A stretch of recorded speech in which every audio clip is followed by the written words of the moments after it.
Recently, Microsoft sent a bunch of YouTubers dummy models of the Xbox Series X and the Xbox Series S. So in this video, I wanted to show you guys mine. Oh wait, they didn't send me one.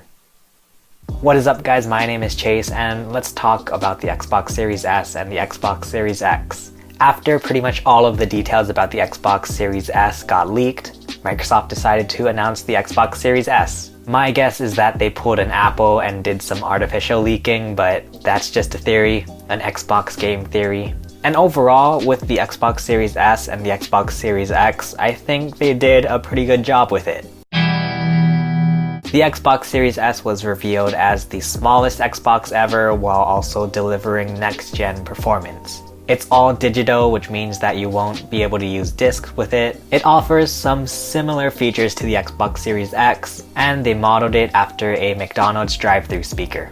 There's a part of me that thinks that this whole Series S and Series X thing, like, it's genius. So the Xbox Series X is going to be launching at $500 US, while the Xbox Series S will be $300 US. I think that price point is going to be huge for, a lot of people buying the next Xbox. To put it into perspective, the Nintendo Switch currently is $300 US. So with $300 US, you can either get a Nintendo Switch or an Xbox Series S. I think that's pretty incredible. They were also able to get the Xbox Series S down to a really low price by stripping some of the features from the Xbox Series X. We'll talk more about that later, but I think from a consumer standpoint, that is a really genius idea because your average consumer isn't gonna know what a teraflop is.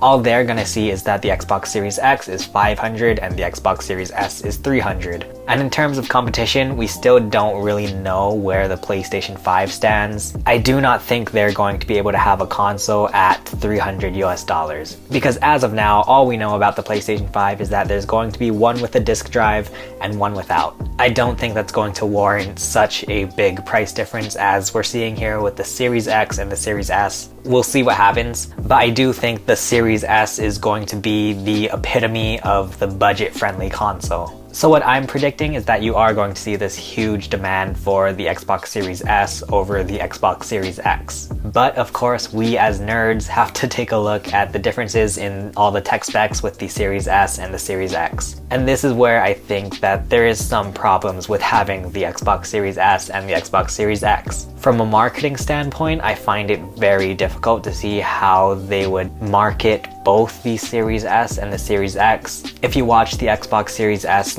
trailer reveal video, there's this particular shot where they show that, hey, the Xbox Series S is so much smaller than the Xbox Series X. Which when I watched that for the first time, it felt like they were kind of almost parodying themselves, It felt like they were making fun of the fact that the Xbox Series X looks like a refrigerator. So I feel like it might be tough for them, if they try to market the Xbox Series S as the more smaller, it's gonna fit better in your entertainment center. It's going to kind of cannibalize the Xbox Series X sales. If they try to say that the Xbox Series X is more powerful than the Series S, then no one's gonna want the Series S. They kind of got themselves in this weird pickle, it feels like. And in terms of the specs, regardless of which Xbox you get, you're going to have a good experience. I don't want to regurgitate all of the specs in a video because I feel like you guys have probably seen or heard all of the specs by now a million times. But basically what it all boils down to when you compare the Series S to the Series X, they have a similar computing power basically.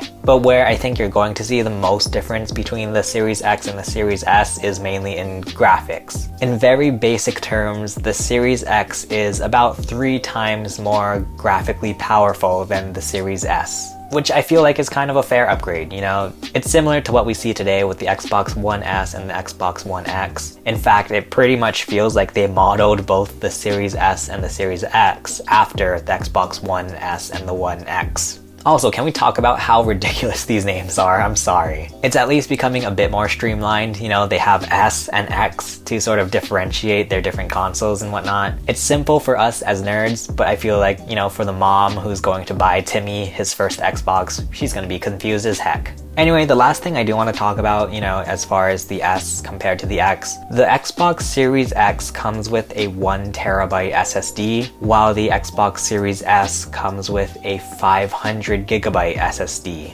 I don't know what I think about that. And I know, like, you know, my opinion doesn't really matter because I don't think I'm going to be getting these Xbox consoles anytime soon. But it feels weird to me because you would expect, you know, the all digital one, you know, the one that you're going to have to download games onto, you would expect that one to have more hard drive space because you're going to be downloading your games rather than using discs. And we still don't really know how big these games are going to be. Even in this current generation, games are getting really, really big. With a 500 gigabyte hard drive today, I think you'd be lucky to fit maybe around 10 games onto it. Of course, Xbox is doing the thing where there's like a proprietary slot on the Xbox so that you can upgrade your SSDs. We still don't know how much those are gonna cost. It's funny, we did a full circle, now we're back to memory cards. But anyway, those are just my thoughts about the Xbox Series S and the Xbox Series X. They're going to be launching on November 10th, which is crazy, you know, like that's in 2 months from now. My prediction is that the PlayStation 5 is going to come out November 17th, and it will cost $450, or if they're going kind of crazy, then $400 for the regular model, $350 to $300 for the model without the disc drive. Anyway, let me know what you guys think of the Xbox Series S and the Series X in the comments. Are you hyped, and will you be getting one? If you are, I'm hyped for you. In any case, if you guys want to see more of my Xbox related videos, make sure you check out some of the videos below. If you like this video, feel free to hit that like button, subscribe to my channel, and ring that notification bell. For now, my name is Chase, and I will see you guys again soon. Bye.